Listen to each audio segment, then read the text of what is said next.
Jérémie chapitre 38.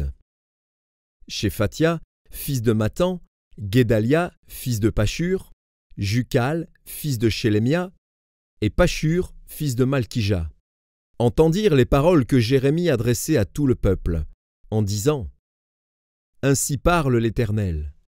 Celui qui restera dans cette ville mourra par l'épée, par la famine ou par la peste. Mais celui qui sortira pour se rendre aux Chaldéens aura la vie sauve, sa vie sera son butin, et il vivra. Ainsi parle l'Éternel. Cette ville sera livrée à l'armée du roi de Babylone, qui la prendra.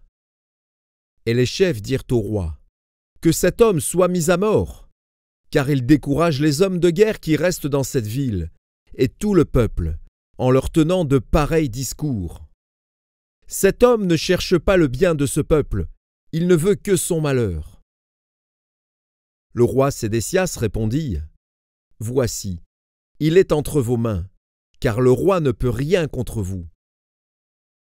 Alors ils prirent Jérémie, et le jetèrent dans la citerne de Malkija, fils du roi, laquelle se trouvait dans la cour de la prison. Ils descendirent Jérémie avec des cordes. Il n'y avait point d'eau dans la citerne, mais il y avait de la boue, et Jérémie s'enfonça dans la boue. Ébed-Mélec, l'Éthiopien, eunuque qui était dans la maison du roi, apprit qu'on avait mis Jérémie dans la citerne. Le roi était assis à la porte de Benjamin. Ébed-Mélec sortit de la maison du roi et parla ainsi au roi. « Ô roi, mon seigneur, ces hommes ont mal agi en traitant de la sorte Jérémie, le prophète, en le jetant dans la citerne. Il mourra de faim là où il est, car il n'y a plus de pain dans la ville. » Le roi donna cet ordre à Ébed-Mélec, l'Éthiopien. « Prends ici 30 personnes avec toi, et tu retireras de la citerne Jérémie, le prophète, avant qu'il ne meure. » Ébed-Mélec prit avec lui les hommes, et se rendit à la maison du roi, dans un lieu au-dessous du trésor. Il en sortit des lambeaux usés et de vieux haillons, et les descendit à Jérémie dans la citerne avec des cordes. Ébed-Mélec, l'Éthiopien, dit à Jérémie : « Mets ces lambeaux usés et ces haillons sous tes aisselles, sous les cordes. » Et Jérémie fit ainsi. Ils tirèrent Jérémie avec les cordes, et le firent monter hors de la citerne. Jérémie resta dans la cour de la prison. Le roi Sédécias envoya chercher Jérémie, le prophète, et le fit venir auprès de lui dans la 3e entrée de la maison de l'Éternel. Et le roi dit à Jérémie : « J'ai une chose à te demander.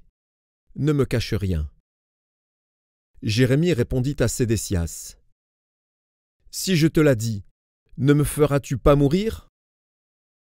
Et si je te donne un conseil, tu ne m'écouteras pas. » Le roi Sédécias jura secrètement à Jérémie, en disant : « L'Éternel est vivant, lui qui nous a donné la vie. Je ne te ferai pas mourir, et je ne te livrerai pas entre les mains de ces hommes qui en veulent à ta vie. » Jérémie dit alors à Sédécias : « Ainsi parle l'Éternel, le Dieu des armées, le Dieu d'Israël.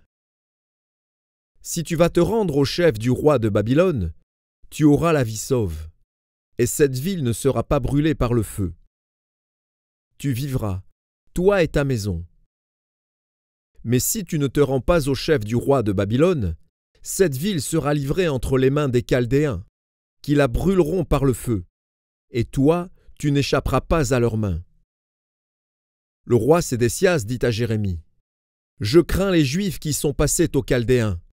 Je crains qu'on ne me livre entre leurs mains, et qu'ils ne m'outragent. » Jérémie répondit : « On ne te livrera pas. Écoute la voix de l'Éternel dans ce que je te dis. Tu t'en trouveras bien, et tu auras la vie sauve. Mais si tu refuses de sortir, voici ce que l'Éternel m'a révélé. Toutes les femmes qui restent dans la maison du roi de Juda seront menées au chef du roi de Babylone, et elles diront : Tu as été trompé, dominé par ceux qui t'annonçaient la paix. Et quand tes pieds sont enfoncés dans la boue, ils se retirent. Toutes les femmes et les enfants seront menés aux Chaldéens, et toi, tu n'échapperas pas à leurs mains. Tu seras saisi par la main du roi de Babylone, et cette ville sera brûlée par le feu. » Sédécias dit à Jérémie, « Que personne ne sache rien de ces discours, et tu ne mourras pas. Si les chefs apprennent que je t'ai parlé, et s'ils viennent te dire, « Rapporte-nous ce que tu as dit au roi, et ce que le roi t'a dit. Ne nous cache rien, et nous ne te ferons pas mourir. » Tu leur répondras, « J'ai supplié le roi de ne pas me renvoyer dans la maison de Jonathan, de peur que je n'y meure. » Tous les chefs vinrent auprès de Jérémie et le questionnèrent. Il leur répondit entièrement comme le roi l'avait ordonné. Ils gardèrent alors le silence et se retirèrent, car la chose ne s'était pas répandue. Jérémie resta dans la cour de la prison jusqu'au jour de la prise de Jérusalem.